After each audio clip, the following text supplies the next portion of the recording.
pleased to bring you our feature presentation.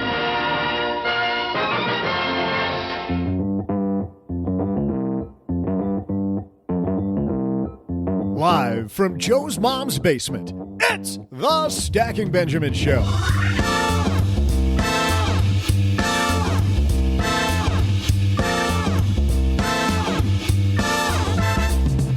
I'm Joe's mom's neighbor, Doug, and welcome to maybe the biggest holiday of the year. Happy National Mint Chocolate Day. I've had my celebration planned for weeks.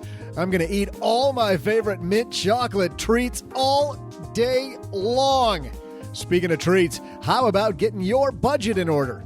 It's a stretch. Just roll with it. Today, we welcome the woman who paid down $215,000 in student loan debt using zero-based budgeting, Cindy Zuniga. Plus, how are Americans doing at retirement saving?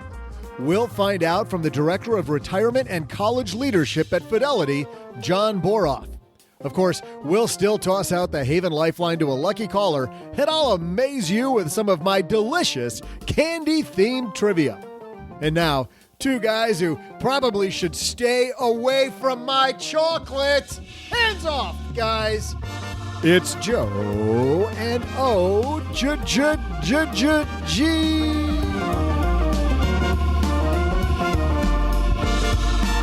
Divide and conquer, as I always say, OG.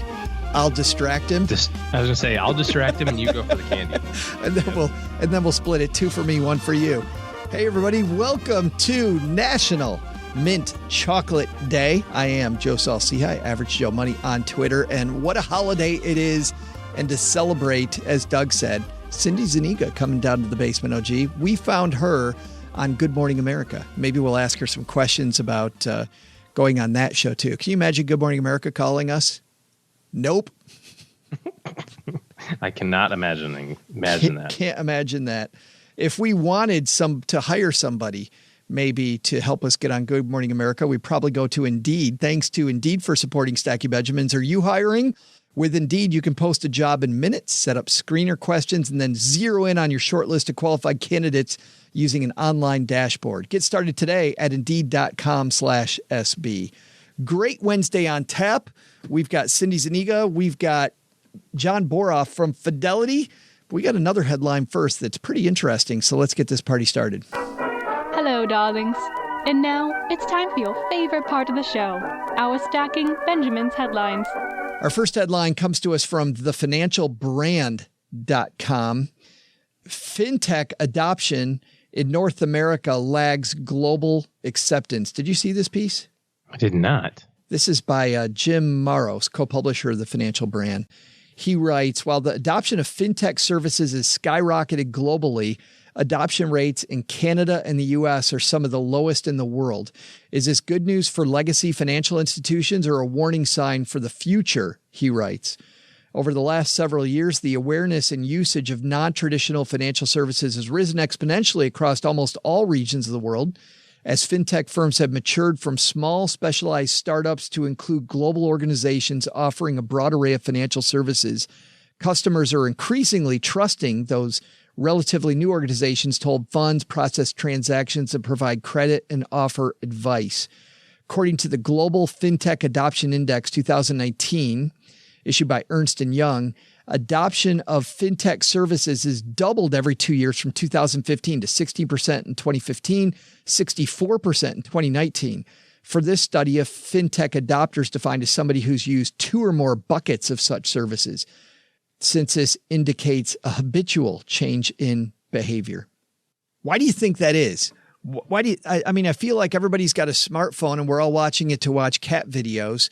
Why aren't we using fintech as often as they are worldwide? I don't know. Do you think it's a little bit of that, what we were talking about from Monday on I don't want to have all my stuff out there in the interwebs. I want to have some privacy. I want to have, maybe I have a little bit of shame around what I've done so far or not. I'm not sure. I do find it kind of interesting. People talk about like the security of their information, the security of their bank accounts and stuff like that, but then also won't do very easy security things like two-factor authentication. and have passwords that's like password 123 exclamation. It's like, I'm really scared about the bad guys get my stuff, but I don't want to use the tools that help me. That can help prevent it, because that's too much of a pain in the butt to get a text message and have to put in the code separately. Well, what's funny is as we interview these companies on FinTech Friday, they're all using bank level security. There's a company out there called Plaid, which they work with many of the big banks. Plaid's the same stuff. I mean, these FinTech firms are using. I actually think I've got a friend from Kenya who talked about the incredible difference. I mean, obviously not just in the culture, but also in just the amount we're marketed to. He said, there are things I feel like I need in the United States that I never felt like I needed before I got here. Like all of a sudden, I got to have my latte in the morning, right? I got to have this. He goes, just the sheer amount of marketing that hits me. He goes, he's been here for 20 years and it doesn't seem like a big deal anymore. He goes, but when I first got here, I felt like I was inundated. And he was just thinking about it before he told me the story like a year ago. He said, but I think about now versus 20 years ago when I got here, I'm marketed to a lot more all the time now. And maybe it's harder for these FinTech companies to push through, harder to stand out. Yeah, to reach you on an emotional level. And you think about changing your banks.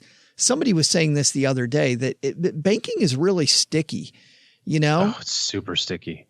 It's funny because you would think, especially as I am broadcasting this to at least 5 people that are all money nerd people. You look at something like your savings account and you have your emergency fund and it's got $20,000 in it. And you say, well, obviously you want to have that money earning interest, right? Obviously you want it to be in a position that it's easily accessible in case of an emergency or an opportunity. But by the same token, you want it to be earning some cash. And the best rates going these days, 0.5, 1.7, somewhere in that range, right? And every single week I talk to people who have tens of thousands of dollars at your major brick and mortar companies. And I'm going, you should really check on, go to Magnify Money and look at these top tier organizations that are all FDIC insured, all offer online access, all are liquid, but are going to give you 100 times better return than the big giant bank down the street. And they go, yeah, I know. I'll get to it. But I got all these subscriptions there. It's you don't have to change. No, I'm saying just keep your checking account. No, I get it. Yeah. Most people these days are using credit card points anyway. And, and a lot of their bills are getting hit their credit card and all that sort of stuff. So, you can have your checking account. Well, what if I need to cash a check? Really? When was the last time you cashed a check? You take a picture of it with your phone because you don't want to go cash the check. You don't want to go to the bank. You don't want to take time to do it. So I think inertia maybe is probably the biggest thing, out of all of that. It's like, I got to learn a new thing. I got to learn a new technology. I don't know. Have you written a check yet in 2020? I feel like I have. I've written one. I had a contractor came to the house and I just grabbed my checkbook. Like, well, this will be the easiest thing instead of taking out I asked him if he had Square or some way for me to pay him using my card. And he kind of looked at me like I was from the moon. I'm like, all right, I'm writing a check. FinTech adoption, it says, anemic in the U.S., 46% of people have adopted FinTech. Canada's 50%.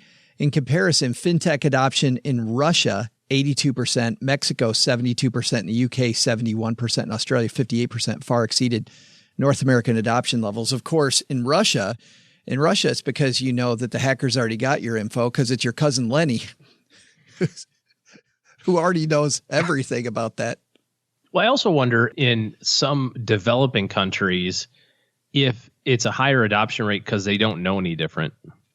You know what I mean? Like the traditional brick and mortar banking, you go to the bank to cash your check, and the way that your mom and dad and my mom and dad did it, Saturday morning, you'd go wait in line at the bank to get your, like that didn't exist in some developing countries 40 years ago. Only technology has since started that. Well, they talk about these older Rust Belt manufacturing firms having all these legacy costs, right? I built these huge machines that cost me millions of dollars. I have to keep trying to convince people to use this versus something new. But I think there's also, to your point, legacy mindshare. I remember when Carol Rellini was on talking about how banking is built. She was talking about the speed of banking in Africa is so much quicker because of the fact that there isn't all that legacy banking stuff. So to your point, exactly, hey, people are gonna Venmo money back and forth very quickly because of the fact that it's what I grew up with. And they're not, and the banks aren't doing themselves any favors when I can Venmo you $1,000 instantaneously. But if I go to deposit a check from you for $1,000, they're going to hold on to it, for 3 days just to be sure. It's like, okay. It is amazing. Cheryl, for a new business venture that she's doing, wanted to open up a home equity line of credit, which I like to, having that available, as a extra line of defense. So she decided to do it through our local credit union, which I generally like. At the end of that process, OG, never again. It took forever for something that we interview these fintech companies all the time. These companies do things so much more quickly. And our credit union was just mired in stupid old ways of thinking. Really, it took her almost a month to get her line of credit open, which is ridiculous.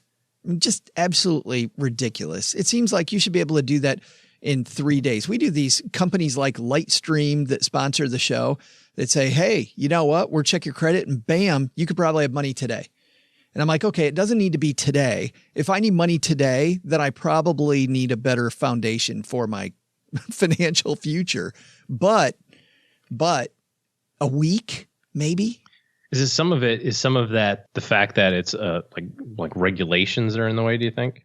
Maybe. Something tied to your house that you've got to have a certain amount of cooling off period? Yeah, but there was other things going on. Cheryl told him 15 times, I'm interested in this, Joe's not. Guess whose cell phone they kept calling? Even after she told them 3 times not to call me. That's that same is your husband coming to sign the paperwork too, ma'am? Yeah. It's like that would be... no, because I'm a person and I can do it myself. And speaking of signing the paperwork, because it's our house and we're both on it, I went to the signing. The paperwork we had to sign, which, by the way, is regulation stuff. The number of things I signed that were not adequately explained to me. Now, don't get me wrong. I know what I'm signing. I used to read this stuff for clients all the time, but I also know I'm sitting in a seat where a lot of people don't know what I know. The amount of times it was just sign here, sign here, sign here, sign here. Boy, all of these damn forms that supposedly protect us that we hurry through are just a bunch of cover your butt stuff. I mean, just a bunch, because almost none of it was explained to me. And the stuff that was explained was the stuff that makes the banking system look good.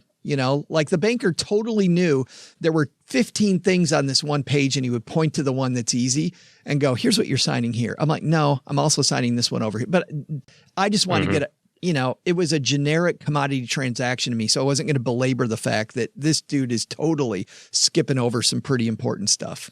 Yeah. But whatever. Yeah. I think you do yourself a disservice by not at least looking at fintech and saying, is there a better solution out there? Because, man, some of these founders we have on FinTech Friday doing some great work. In our second headline, Fidelity is out with their biennial retirement savings assessment study. And for once, looks like we have some good news looking at the numbers. Here to help us dive into it is John Boroff, Director of Retirement and College Leadership at Fidelity on My Dad's Shortwave. Hey, John, glad you could join us. Hey, thanks for having me, Joe. Well, let's go through the numbers. You guys use a system around colors like a stoplight, red, green, and yellow? Yep, and the good news is that this year America's retirement score is in the green at 83. What is the red, green, yellow? Let's lay this out for people. What does that mean? Let's start there. Sure. We'll start with the low end. It means if your score is in the red, you are looking at the potential of having to make significant lifestyle changes in retirement if you don't improve your retirement readiness before your last day on the job. Along that same theme, if you're in the yellow, you are doing a fair job preparing for retirement. And if you're in the green, you're probably in pretty decent shape to at least cover essentials in retirement. And the higher the score, the more discretionary dollars you'll have in retirement. It's funny because I was just on your website looking at your retirement tools. And if anybody goes and uses your calculator, John, it uses these same colors. So this all kind of aligns to what people use on your site every day. It does. Yep, that's the point. Yeah. So anyway, back to the numbers. More people in the green. Walk me through that. It's a biennial study. We started doing it back in 2005. When we did it back then, America's retirement score was 62. So we've seen consistent progress over the years. It's the different generations and the different segments have shifted along the way, but the overall story is that it's improved over time across the board. What do you think the reason for that is? Is it more education? Is it the fact that over that amount of time, more people have retirement plans at work or more people are aware? Yeah, education has a lot to do with it. The biggest impact that we've seen in the study is people's savings rate has gone up. That's the result of things like increased education, people who are becoming more financially savvy, people who are taking advantage of input from advisors, all the above. Do you think that also has something to do with a lot of companies also, John, changing from opt-in where, you used to get a job and you had to opt into the 401k. Now, a lot of 401ks are opt-out, right? Your employer's going to put you in the 401k unless you say no. Yeah, that's true. We didn't see that directly in the survey, but we do acknowledge that that's become the trend. And one of the things that we talk about in people's improving their readiness is, we recommend a savings rate of 15% of income. That sounds pretty overwhelming for a lot of people, but one of the things you can do, since companies are opting you in automatically, and in some cases they're even opting you into a 1% per year increase, if they're not doing that, that's something that you can do to get yourself to that 15%. You've got some different advice for people in different ages. I see you have some advice for millennials, some things that they need to know. Can we talk about that for a second? Sure. Millennials, for the second time in this year's study, surpassed Gen X in their retirement readiness, largely due to their increased savings rate. It went up from 7.9% to 9.7%. But then you've also got the fact that they've got the longer time horizon.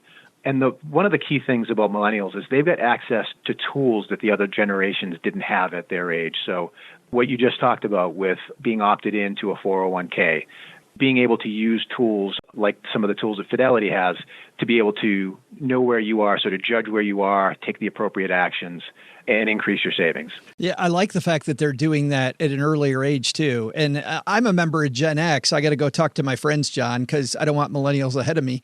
But what are some things that my generation needs to work on? Yeah, so part of the explanation for why Gen X's score dropped, so I'm with you. I'm in Gen X as well.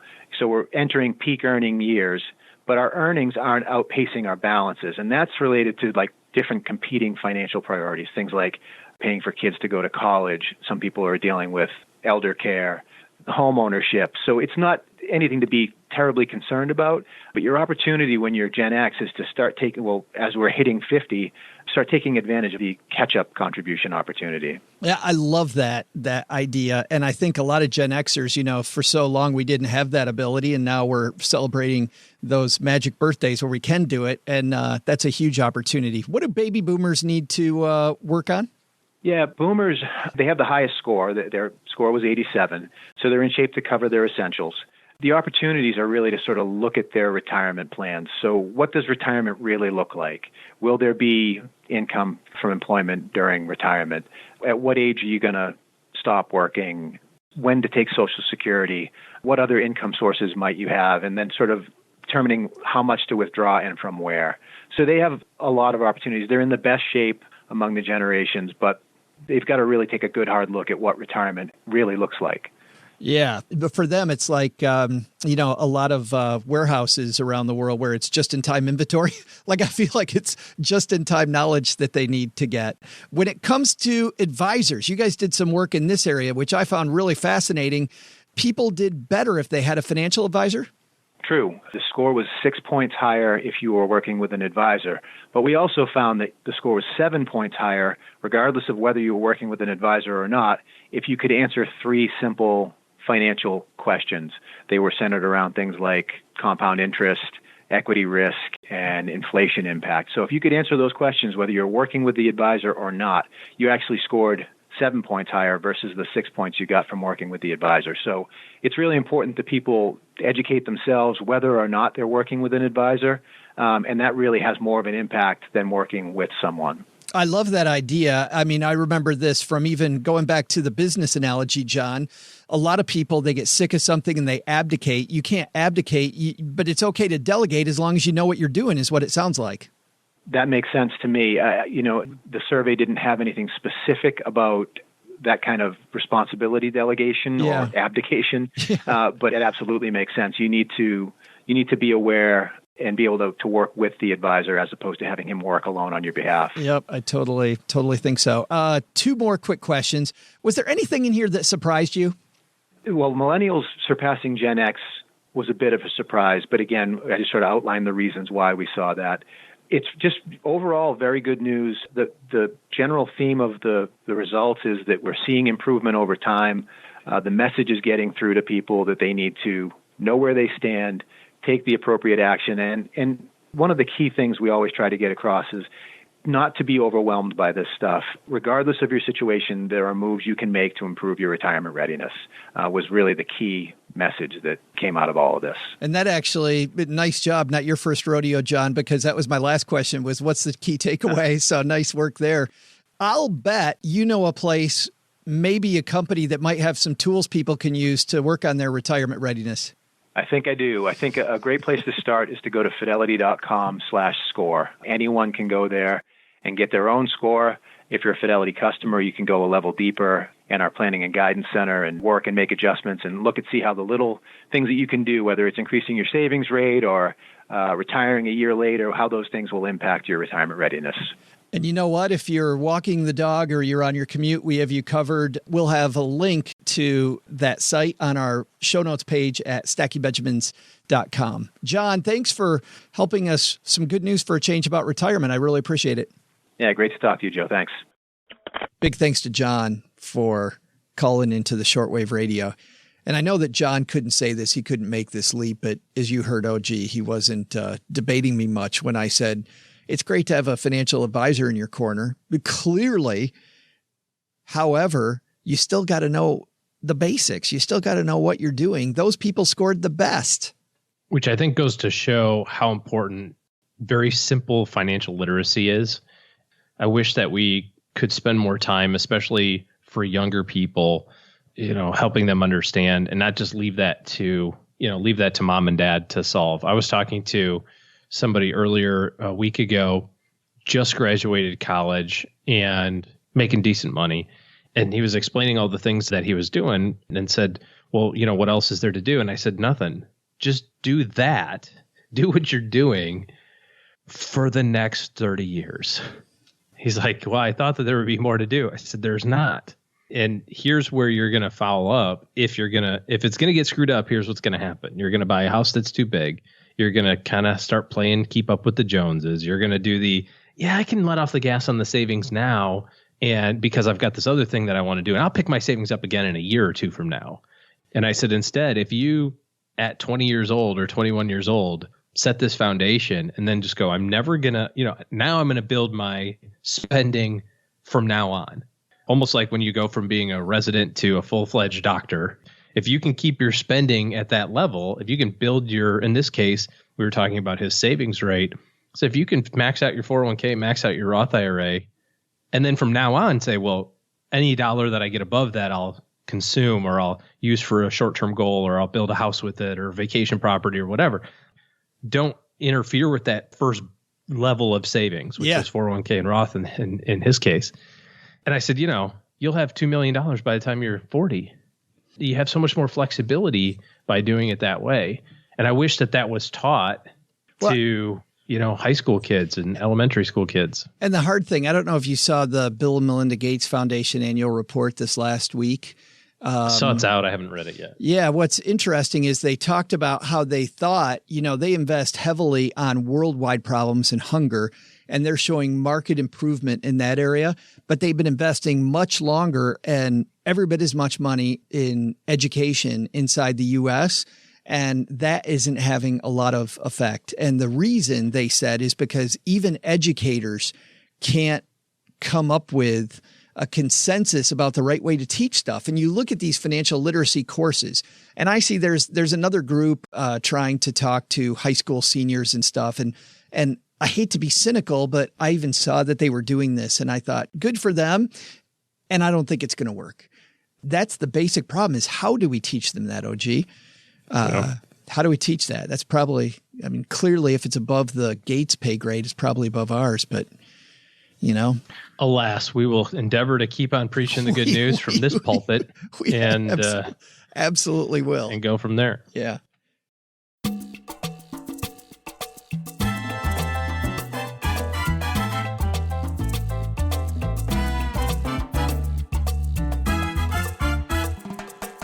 Well, Cindy Zuniga runs the site Zero Based Budgeting, but she also has a heck of a story of her own, which we're going to ask her about here in a moment. We found her, though, on Good Morning America, talking about how she paid off, listen to this number, OG, $215,000 of student loans. How did she do it? We're about to find out. Cindy Zuniga coming down to the basement.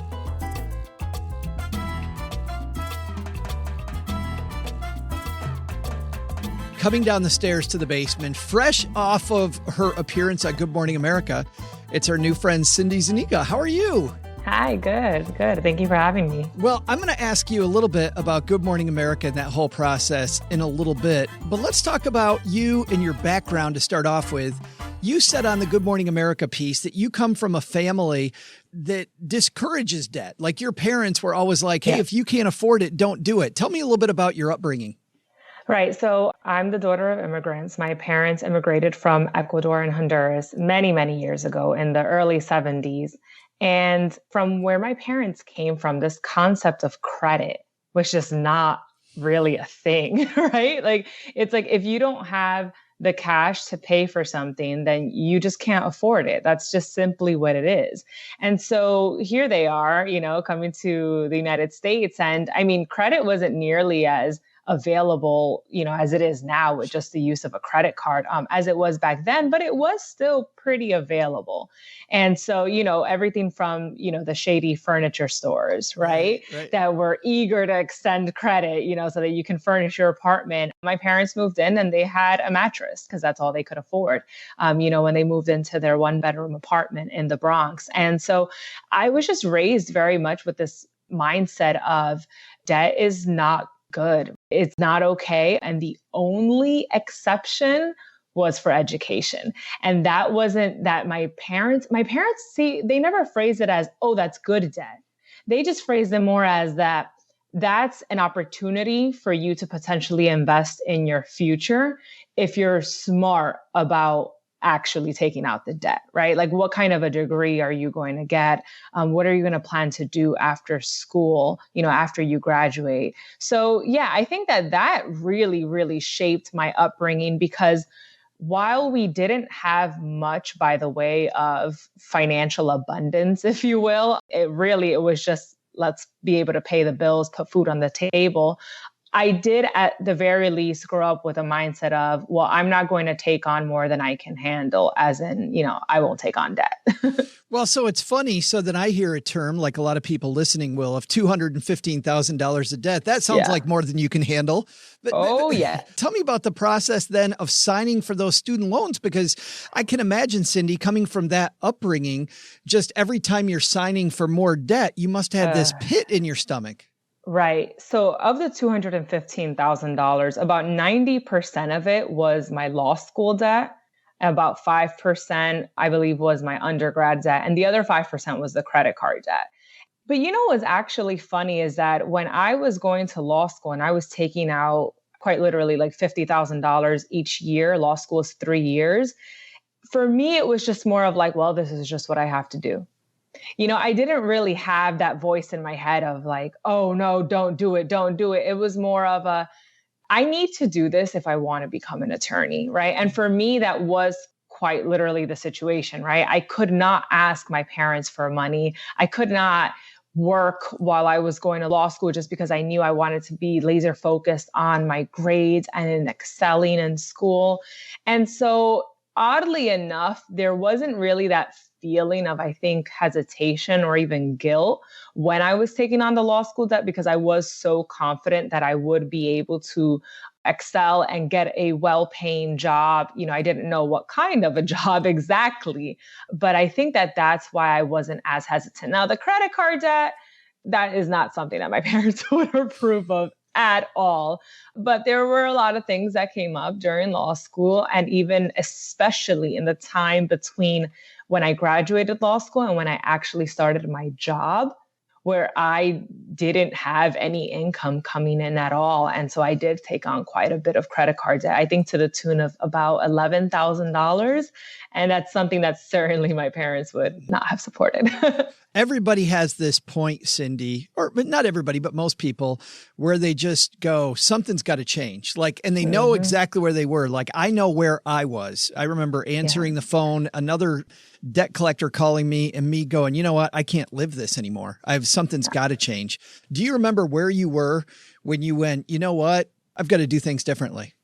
I think it was either very late 2016, like December, or January 2017. And I was in my apartment with my boyfriend, and I opened up my laptop and I saw that my loan servicer had issued the statement of how much interest I had paid for my student loans that first year that I was paying it off, which was 2016. And I saw, as I mentioned on the Good Morning America segment, that of the $24,000 that I paid off that first year, $4,000 went to the principal and $20,000 went to the interest. You said you cried. I did. I was so defeated. I was so angry. I was frustrated. I was thinking to myself, I've been set up to fail. I'm never going to pay off this debt. It's going to continue accumulating. I ran the numbers on a student loan calculator or something like that. And I think that the total amount that I would have spent on my student loans, I think it was $160,000 total that I had taken out, was something about $250,000. So we're talking nearly $90,000 of just interest, assuming that I paid off the debt within the 10-year time frame. Now, if I had extended that time period, of course, it would be a lot more than that. But, to see that approximately $90,000 potentially would be going to interest, I mean, that's more money than my family ever saw in a year. Well, that's what I was thinking as you were saying that. $90,000 more than a lot of people make in a year. Yeah. I mean, significantly more. And so it was just a punch in the pit of my stomach that I felt of, I need to figure this out. Right. And I think there was also some shame because, here I was, I did graduate very fortunately at the top 10% of my class, of my law school class. I had a great job, a great stream of income coming in from obviously that job. And yet I did not know the first thing actually about money management. And that was really embarrassing to me because I didn't know why or how that happened. And that is what lit the fire within me of, okay, it's time to figure this out. I want to stop right there, Cindy, because a lot of times I hear financial shows not talk about this enough, which is that you had done kind of an ROI on the student debt, but you also made it work. I mean, you just said you were fortunate to be in the top 10%. I would say you probably worked your ass off to try to. I would say so. In the top 10%. Don't get me wrong. There is some luck there, but I think it was a famous football coach who said, the harder I work, the luckier I get. Right. So there is some luck, but still working hard to get the good job so that you're able to pay off the student loan. It feels like there's two parts. You sign on the line for $215,000 of debt, then you work your butt off and hopefully the work pays off. And it sounds like, do you remember how much approximately you were making at that time? So I've made a six-figure income since I was 26 years old. And the market at the time, starting salary was $160,000, which, fun fact, is the first time I actually disclosed that. Is it really? Yeah, it is. Well, I'll tell you, that's the number one thing that people write to me about is they're like, okay, people call into Dave Ramsey or whoever, and they always say, hey, I paid off a bunch of debt in a short amount of time. And they're like, well, how much money were they working with? Which on one hand, I see that. On the other hand, I feel like people don't want to take responsibility. And they go, well, they were making X amount of money, which drives me crazy. Yeah. And I think that's the reason why I don't typically share my numbers. I don't share my current numbers, more just for privacy reasons, but I will share, what I started with when I graduated law school is because I am very well aware and mindful of the financial privilege that I do have. And I think that comes also from being the daughter of immigrants that was raised in a very low income community in the Bronx. With that said, I think another reason why I don't try to put my personal numbers as far as income is concerned at the forefront of the conversation is because I don't want that to be where the conversation ends. Right. I totally agree. Yeah. I want to ask about your inspiration that I saw on your website, because I found this really cool. We have people that have all different starting points on the show all the time, which I find to be fascinating and really fun to see the diversity of not just ages and different backgrounds people have, but different amounts of money that they start with, different, families, all kinds of stuff. You said that you got inspired by going to the internet and you dug in. You especially were interested in women of color and they spoke to you. And I'm wondering, because I always wonder where people get their inspiration from. Who was it that really inspired you? Which people specifically? Are there any you can call out? Yeah, so there were actually a handful that really, really inspired me. And one of them was Bola Sukumbi, who's founder of Clever Girl Finance. Another is Janely Espinal, who's the founder of Miss Be Helpful. She runs a great YouTube channel.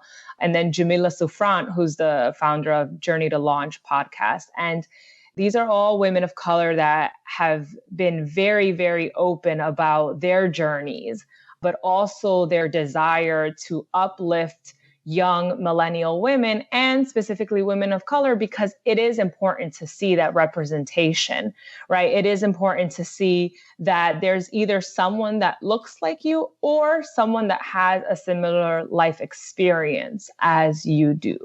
And so I think for me, that was really important because a lot of the content creators that I saw, it was great, but a lot of them had either an interest in tech or they were able to benefit from the San Francisco boom, the tech boom that's going on and everything. And that's beautiful, right? That's wonderful. But I didn't see that kind of story that I could connect with. And so that really, really inspired me and also just pushed me to create the content that I've been creating since I've been on my journey. I love that. And by the way, if you're listening to this, two of the people that Cindy just mentioned have been on the show, and we'll link to their interviews. Jamila is one of our favorite people. And she's great. Bola's story, she told her story when she came on, and her story is just so fascinating. Yeah. With her mom, and her mom empowering her was just so cool.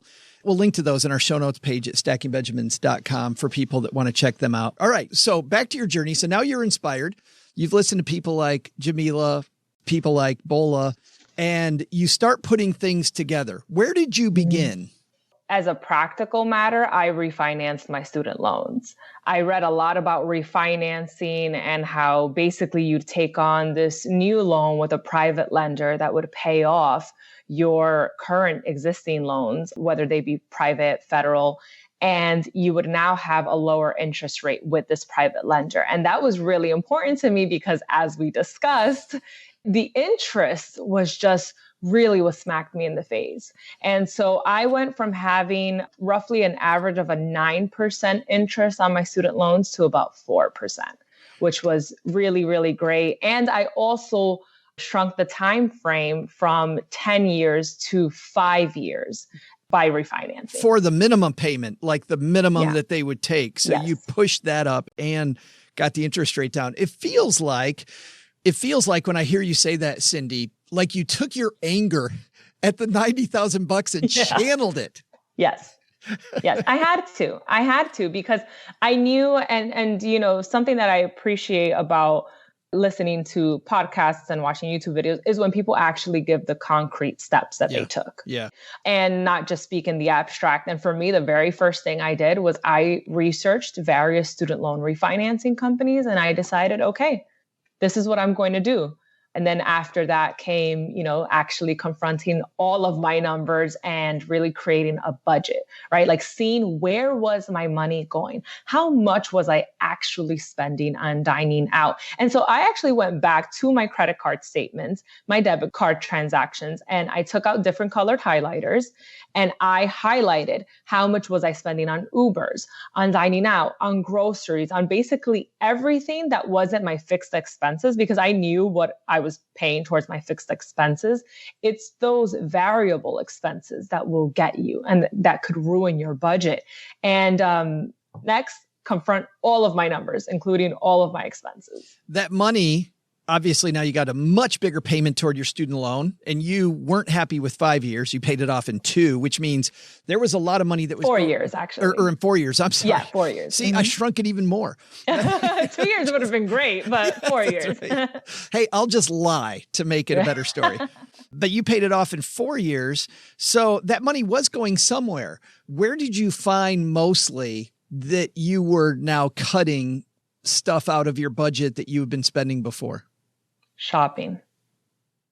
I was really that kind of person that I would walk into like a Sephora, and I'm not, just for the record, I'm not really big on makeup. Anyone that follows me will see that. And I mean, I was spending like $200 easily, without hesitation. I would go shopping and easily purchase 3-4 pairs of shoes at a time. Shopping was really a big part of it, where, I mean, if you're mindlessly spending really, $400 to $500 in a month, we're talking about $5,000-$6,000 in a year. That's a big chunk of change. Another area was dining out, not really with the lunch thing. I never had a problem with bringing my lunch from home because it's a habit I developed while I was in law school, because I actually could not afford to purchase food in like lower Manhattan. That's not, I was not so fortunate. So I actually learned how to meal prep while I was in law school. So that wasn't really an issue, but more so, the going to brunch with girlfriends, going to get dinner after work, things like that you can easily spend another couple $100 a month. I mean, before you know it, we're really at about like 1,000 easily. That could be cut down. So just being mindful of that, I think, was really key. Did that affect your friendships, cutting that out? No, it didn't. I was really fortunate in that I really found out who my friends were while I was in law school.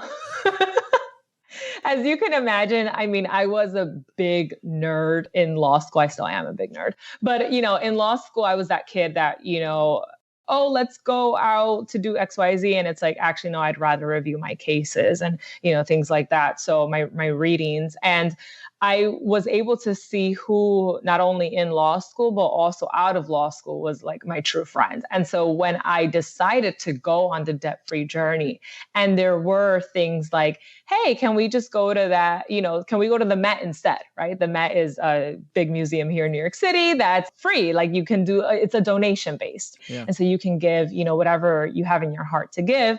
I'll never forget, actually, one day, my girlfriends, 3 of my really close girlfriends from law school, they said, oh, let's go out to eat and let's get drinks after and everything. And I told them, actually, I'm doing like a no spend challenge. So would you mind if maybe we just have like some wine at one of their apartments? And they were like, let's do that instead. Would you mind if I drank your wine? No. I actually had a bottle of wine here in my apartment. I'm not a big drinker, actually. Brought some snacks. The other girls each brought something too. And we just hung out. And I think it actually made our friendship closer because we were able to bond without needing to spend tons of money. And I also think that they appreciated it too, just because it was a budget-friendly activity.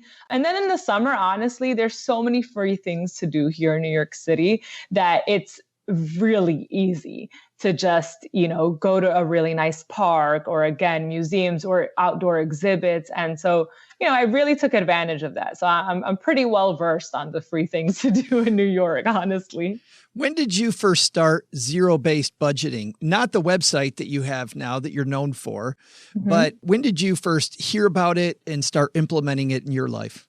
Yeah, so I first heard about it through Dave Ramsey, who was one of the first personal finance gurus that I came across. He had this really odd method of budgeting that he was speaking about that I had never really heard of. I did research and I saw that other content creators were also talking about it. So I started in 2017. And the reason was because I really wanted to know exactly where all of my money was going. When I first started it, I hated it. I was awful at it. It took me about 4 months to even get used to it because the first few months I was blowing through my budget. I was like, I'm so bad at this. I don't know, how to get this done. But I had a mission. I wanted to be debt free. I wanted to become more financially literate. I wanted to start investing and everything like that.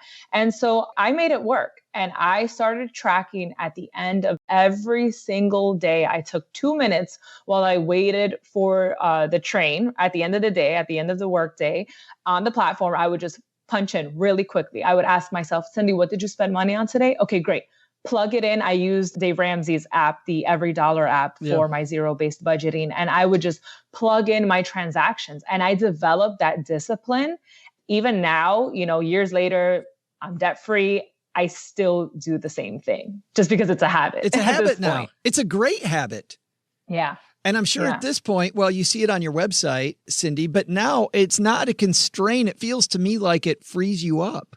Yes, because and this is what I tell my clients is that when you create an intentional budget where you prioritize what you actually value, you get to give yourself the permission to spend X amount on X areas. So for example, if you want to designate, let's say $200 on dining out a month.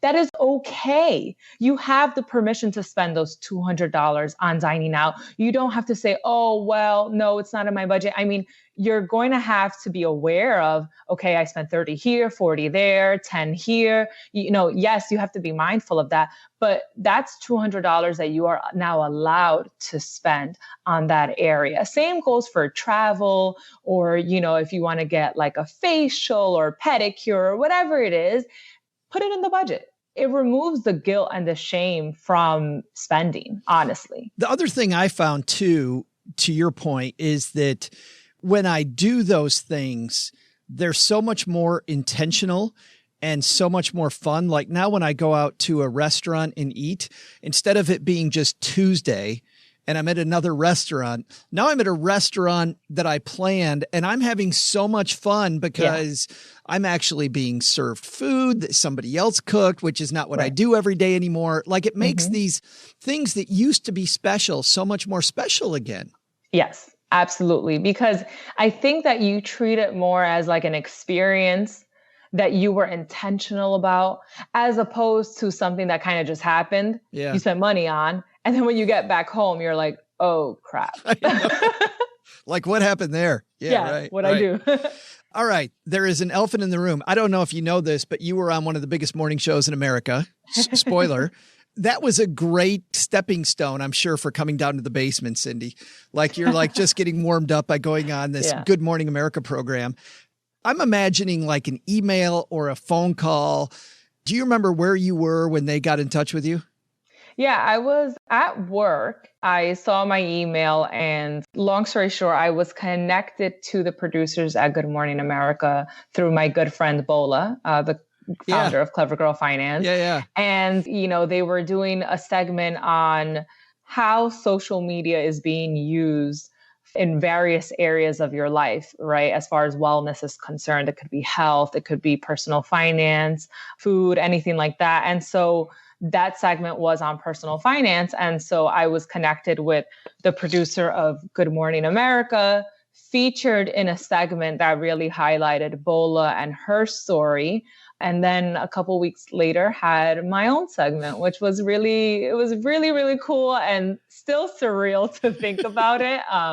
but it was good. It was a great experience. It came out great. We're going to link to the video. We'll put the video up on our show notes page if they'll let us. We'll see. But if not, we'll link to it. But it's great. It's very succinct. It's really cool. But I can just imagine, as you're getting ready and the lights are shining on you, it's like the first time that happened with me, like your heart's beating 9,000 miles an hour. Like, I don't even remember what I said. And I don't either. That's why even when I saw the segment, I was like, oh, wow, I said that. Like, that sounds really good.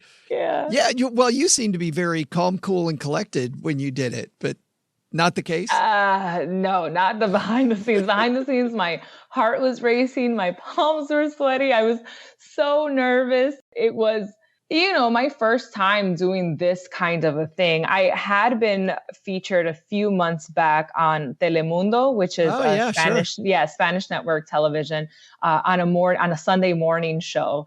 And same thing for that one. I mean, for that one, I was really nervous because I was like, how do you say budget in Spanish? It was really, so it was quite nerve-wracking too. But this one, I mean, Good Morning America is a show that people from all around the country watch. Yeah. And I mean, from all different backgrounds. And so I was really nervous, but the producer was really great. And, so was the camera crew. And so they made everything seem, I think, a lot warmer and, definitely eased my nerves. Gertrude and Taylor on our team saw it and pointed out to me and go, we got to have her on. And we were so thrilled, Cindy, when you would come talk to me. Yeah, no, thank you. Well, let's talk about your coaching for a second, because you coach people to do what you do. Tell me about that.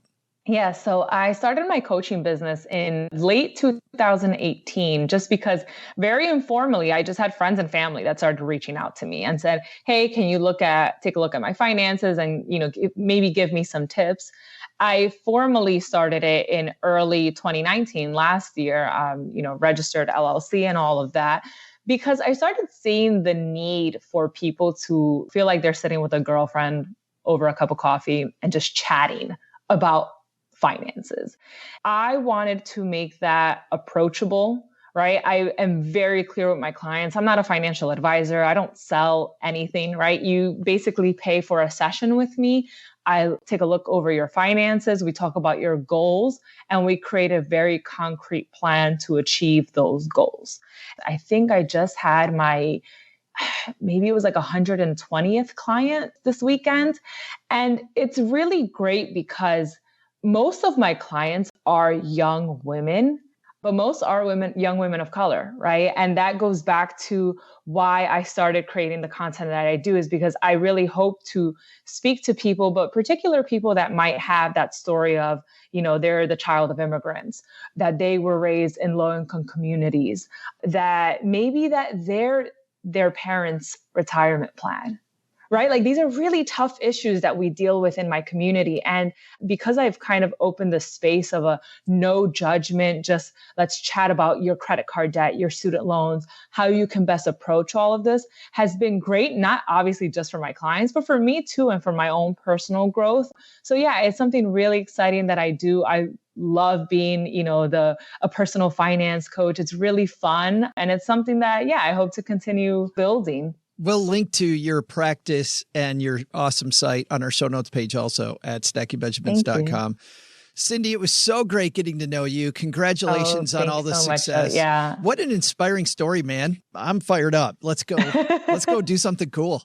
Yeah. Well, thank you so much again for having me. I really appreciate it. Hey there, trivia fans. I'm Joe's mom's neighbor, Doug, just keeping it real here with you. And while I love mint chocolate as much as the next guy, don't you think it's time for some innovation in this space? Joe and OG talked about fintech today, so what gives on the mint choco tech front? Everyone knows that innovations in mail created email, and new ways of shopping created home delivery online experiences, and online sports betting created way more broke people in this neighborhood. Just imagine what had happened if someone disrupted the boring, staid mint chocolate industry. Am I right?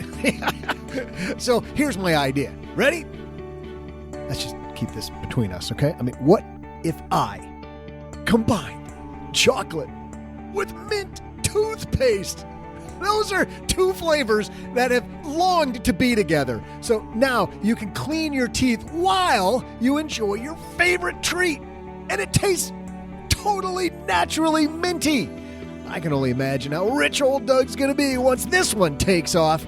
All right, while I go figure out the right proportions, you can nibble on this trivia piece. Ready? What's the top-selling candy treat here in the U.S.? I'll be back with your answer right after this.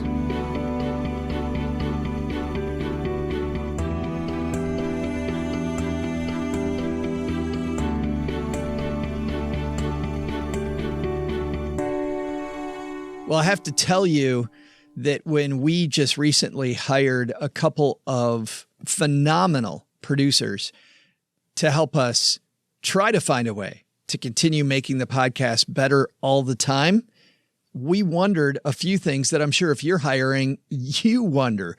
Will we find good applicants to choose from? Where will we find them?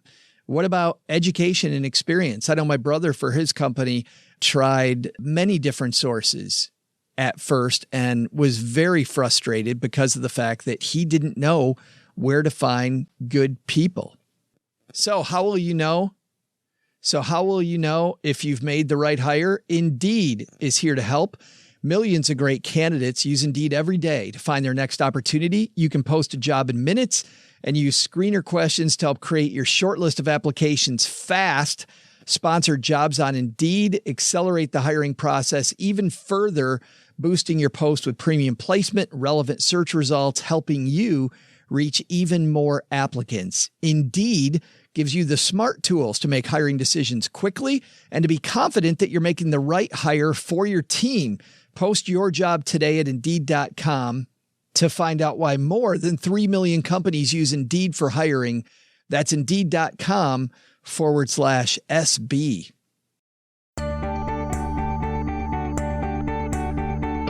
Hey there, trivia fans. I'm Joe's mom's neighbor, Doug, and I think I've pulled it off. There is no way you doubted me, did you? I mean, check it out. The perfect chocolate treat. I forgot this isn't a video cast thing. Someone actually should get on that. And there's some innovation opportunity right there. You could, watch stuff, even on your phone. That would be super innovative. I'd call it something like TV Tube for you, or TV for your tube. Well, that's a whole different thing. I'm busy. I can't create everything. You're going to just have to use your imagination, because I'm confident that 10 out of 10 dentists will recommend Doug's patented chocolate toothpaste as their minty chocolate treat of choice. I'm going to be rich. Which reminds me, here's your delightfully rich trivia answer. See how I did that? The question was this: what is the top-selling candy treat here in the U.S.? And here's why we need innovation. This particular treat has been around since 1941 and managed to pull in a whopping $406 million in 2015. So, it's been around for so long, nobody's innovating this stuff.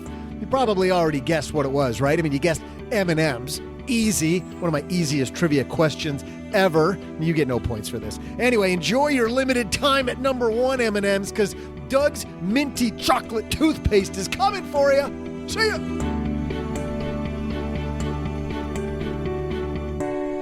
I think Kit Kat needs to get to that throne before Doug's minty toothpaste chocolate. You want a Kit Kat toothpaste? Or the Kit Kat toothpaste. If what you're looking for? If we were going to go chocolate and toothpaste, I got to go back to the Nestle Crunch. And maybe I'm more addicted to Nestle Crunch than I was because of that huge box of Nestle Crunch bars I got.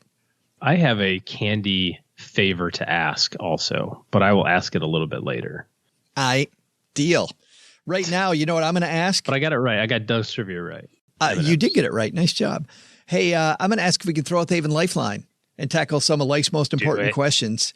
Do it. Everybody's doing it. Your friends at Haven Lifeline Insurance Agency put what you value first. Are you daring me? Are you daring me to do this? I double dog dare you. Put what you value first, OG. Go ahead.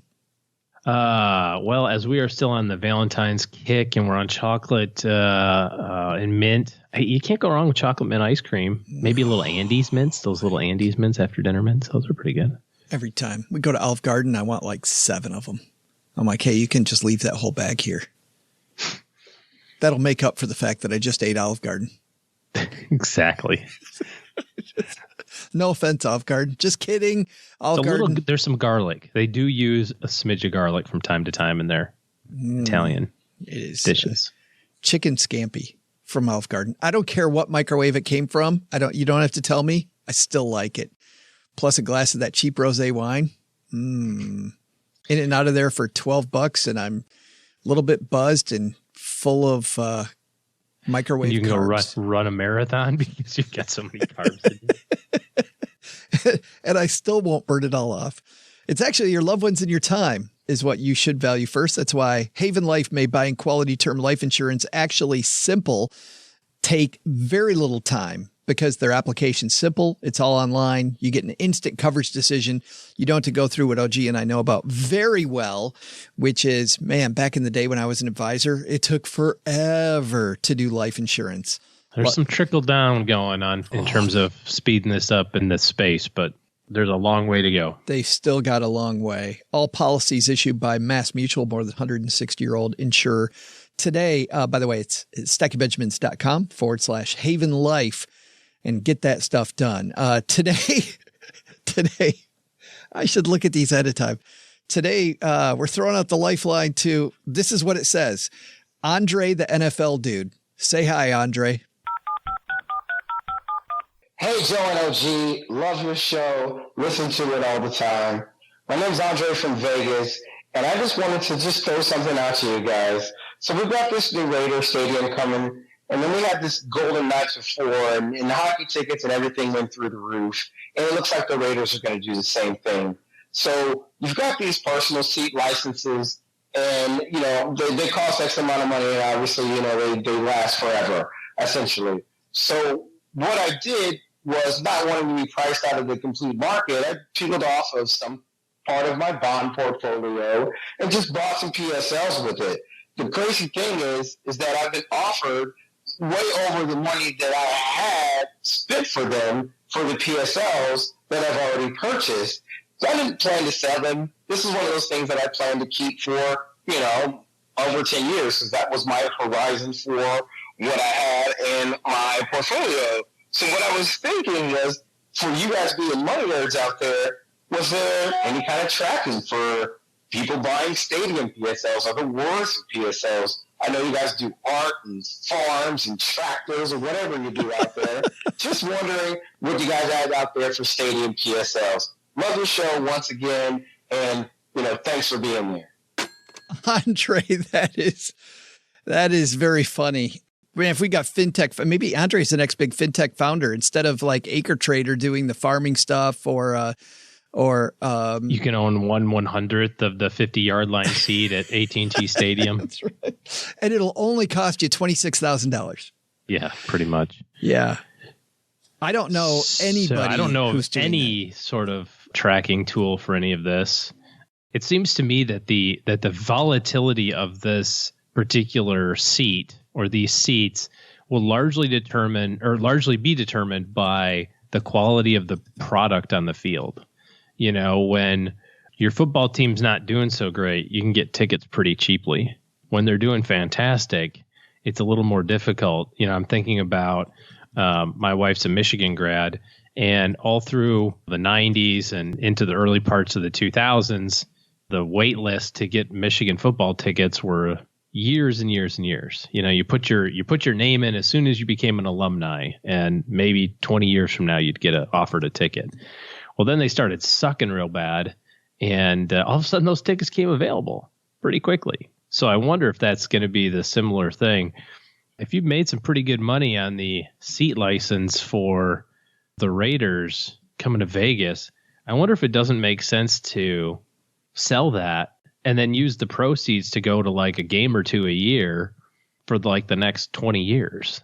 And I don't know, obviously, how much you've paid for them or what it's worth, but sometimes you can get tickets to games or concerts or all that sort of stuff pretty cheaply. Yeah. Rather than having to pay the whole vig. I know when we moved to Dallas, we did the tour at Cowboy Stadium, and the guy's giving us the tour and all that sort of stuff. And we briefly thought about it just to kind of be one with the community, go Cowboys.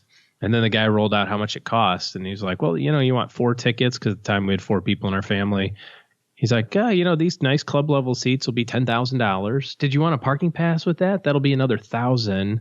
And all of a sudden you're like, holy crap, I'm not spending $11,000 a year on Cowboy tickets. Like, I'll just go once a year and spend $50 a ticket or $80 a ticket or whatever it is to go.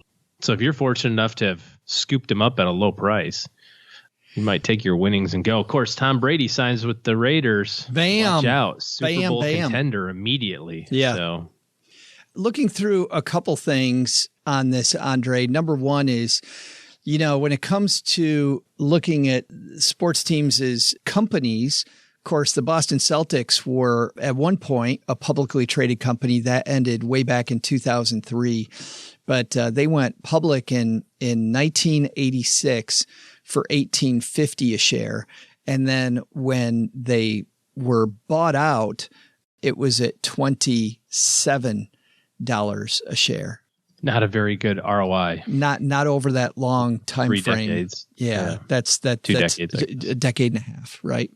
So not that fantastic. Looking at PSL's a report from April 29th on NBC Sports website, profootballtalk.nbcsports.com, written by Shireen Williams, April 29th of last year. Fans have defaulted on about $30 million of personal seat licenses since Mercedes-Benz Stadium opened in 2017. So to your point that it really depends on the product on the field. Yeah, but I was going to say that doesn't go that way. Yeah, well, I guess it would. Yeah, the Falcons did kind of suck lately. Yeah, but Falcons early on there were great, were fantastic. Their downfall came when they were ahead by 25 points in the Super Bowl, and Tom Brady beat them. It says that they're continuing. They're continuing. Falcon CEO Greg Beadles told the ACJ at that time that the decline of 6,632 seat licenses did not include new sales made since then. And they said they're going to continue to sell new ones, which almost makes it sound like, depending on what happens here, it could be a case to some degree like timeshares, where you're constantly competing against people making new ones. If people are defaulting on their personal seat licenses and they're competing against the Falcons selling you new ones. Yeah, but I think the Falcons are going to be selling them at a higher rate as the years go on. So there is some, I think, validity into if you're going to hold them for, he said 10 years, I think that might be too short. But if it was something where, you're going to hold them for a long period of time, I mean, unless the sport goes away, which is a thing, that's the downside that you've got to be thinking about.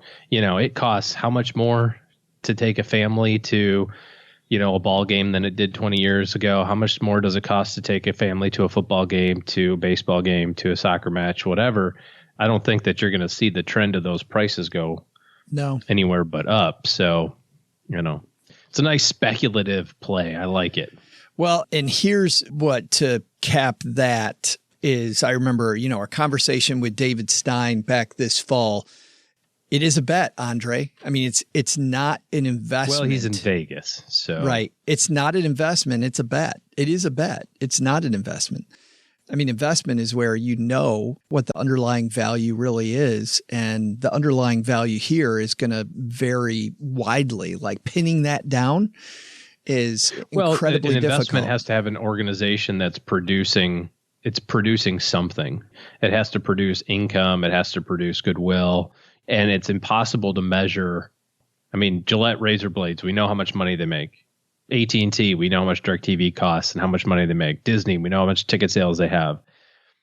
A seat license is nothing more than just what the whim of the supply and demand curve looks like at that moment, based on a lot of factors. So how did they ever get away with that? Like, we should totally start doing that in the basement, selling personal seat licenses for, you could sit.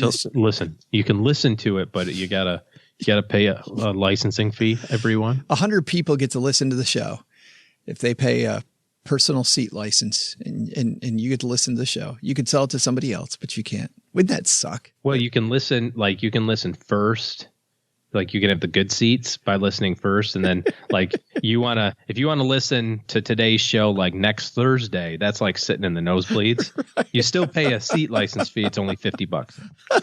But if you want to hear it at 6 a.m. on Wednesday, that's $28,000. That stuff cracks me up, man. We were talking about Disney raising their prices again, and every February. Yeah, and while that's super expensive, somebody said, our friend Victor said that he would rather have like they have for the highway system. I don't know why in the highway system it doesn't bother me that much. It kind of does bother me a little bit. I feel like all of our taxpayer dollars go to build that road, but only, people that feel like they can afford that can do that. And I don't really want to get into that. But toll booths? Where you've got toll lanes versus free lanes. Oh, yeah.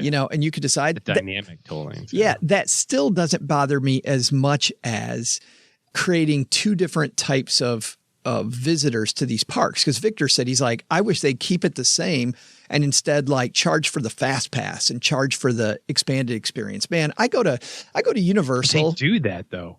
They have a program that you can buy, like the concierge level program. They don't advertise. No. But you can buy. No, but Universal does, and it drives me crazy that if I want to get into the park, just tell me what I got to pay to have a good time for the day. And then everybody gets to use the fast pass system. But at Universal, or Cedar Point, a lot of the regional parks, Six Flags, I can buy the base ticket or I can pay an arm and a leg more so that I get to bypass everybody. So I have to decide. I have a day off work and I'm just trying to have some fun with my family. I don't want it rubbed in my face all day that I'm not as rich as that dude walking by me on every damn ride. It drives me crazy. I can tell. It just, I don't know. I haven't been to Cedar Point in a long time, but my cousin did tell me about that new system they got there where you can, you get the thing. He's like, it's so awesome. You get to skip the line in front of everybody. All that we did, we just picked a day. Well, we talked about this last year. We picked a day last summer because my sister really wanted to go. We picked a day. We looked at, there's a lot of things out there you can go to. We picked a day where the park wasn't that full and we didn't have to do that. And it was, we got on rides very quick just by doing a little creative planning ahead of time, like save some money. I've heard you can also do that with Universal as well. Just go into the calendar. And if your schedule's flexible enough, just find a day that extra bag of money doesn't matter. Anyway.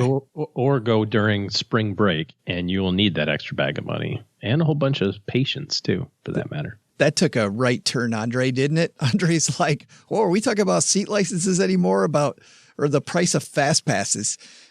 Big thanks for the question, Andre. We don't know of any of that, but I think we both had some opinions, OG especially, whose opinion means way more than mine. So there you go. That's going to do it. Right. That's going to do it for today. By the way, if you'd like to call the Lifeline, it's stackingbenjamins.com/voicemail to leave your question for OG and I. All right. That's going to do it for this episode. Man, what a fantastic time talking to Cindy and John. Coming up on Friday, a fantastic roundtable coming. We'll have. Don't say fantastic again. No. Say something else. Did I say fantastic 26 times? Like 6 times in a row. Have I? It's going to be brilliant. A brilliantly fantastic. Is that better? Oh, boy. Nope. The world's best. Amazing. Think of a new adjective to describe this. Incredible. How about just marginally okay? Just have some truth in advertising for once. A little bit better than meh. Roundtable coming up on Friday. As Chelsea Brennan, the one and only Chelsea Brennan, joins us, and Doc G from the What's Up Next podcast. So on that note, by the way, if you are looking for better financial help in your corner, OG and his team are taking clients. So head to stackingbenjamins.com/OG while the doors are open here for a little bit longer. All right. That's going to do it. Doug, take it from here, man. What should we have learned today? Yeah, sure thing, Joe. What's that? Oh, right. My announcer voice. Sorry. Sure thing, Joe. What should we have learned today?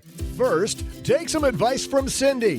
Money can be stressful, but it doesn't have to be. Creating an intentional plan for your finances can be as easy as sitting down with a friend over a cup of coffee. Made at home, of course, and coming up with a plan.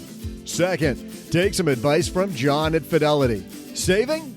By getting educated and maybe getting some help, you can make your goals a reality.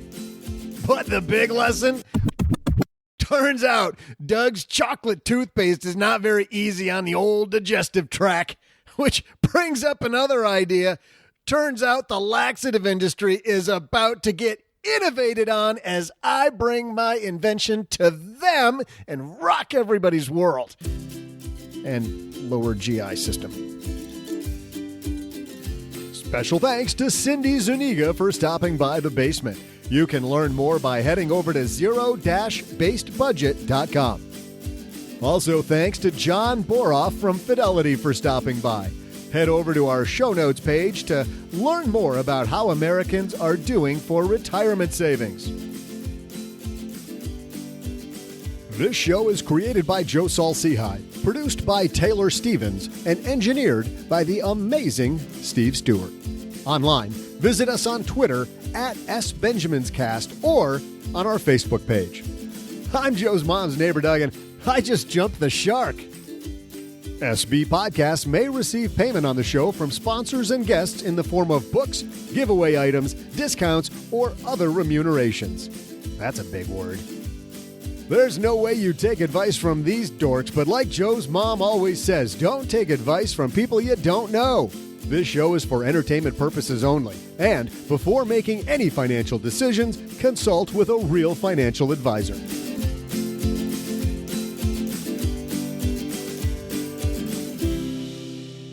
Gosh, say, amazing Steve Stewart. Is Joe letting Mom write the scripts or something?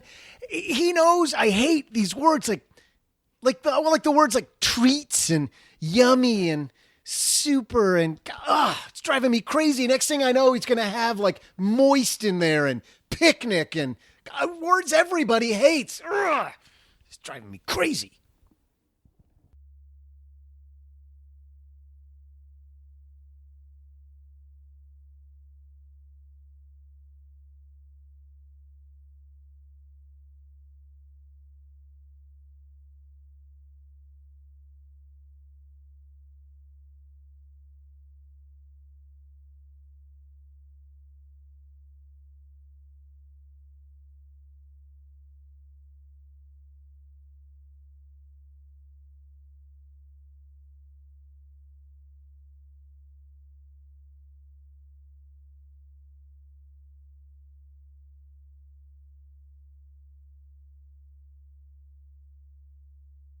Dance, story boy. I'm trying to remember what we were going to talk about. Oh, candy. Yes. So this is a personal request. You were talking about, your Nestle's candy. And this, I swear, hand to God, this did not come out of the fact that Joe got a box of Nestle's chocolates and I did not. Although I would take it. But I need a little help because I live kind of far away from Canada now. And I have a son who has a peanut allergy. And in Canada, allegedly, they have peanut-free Kit Kats. Peanut-free Kit Kats? Yes. So there's different manufacturing there. There's different something or another.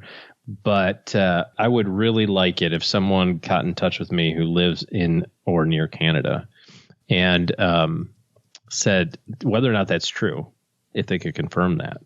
And secondly, if it is true, I will be happy to pay the freight for a copious amount of peanut-free Kit Kats mailed to William on behalf of the Stacking Benjamins community. So if there's anybody who is listening who's a Canadian who can help with that, that would be swell. Because apparently, I guess he's never had a Kit Kat before. Never. And he's aware that they exist in Canada. And anyways, so oh boy, he brought it up. And I went, oh yeah, whatever. And then I thought, like, how the hell am I going to get Kit Kats from Canada? And then I thought, oh yeah, there's this thing that I do 3 times a week.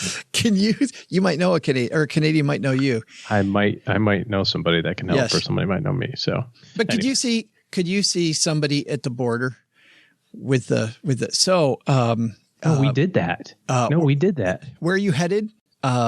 the U.S. I'm going to Joe's mom's basement. Do you have anything to declare?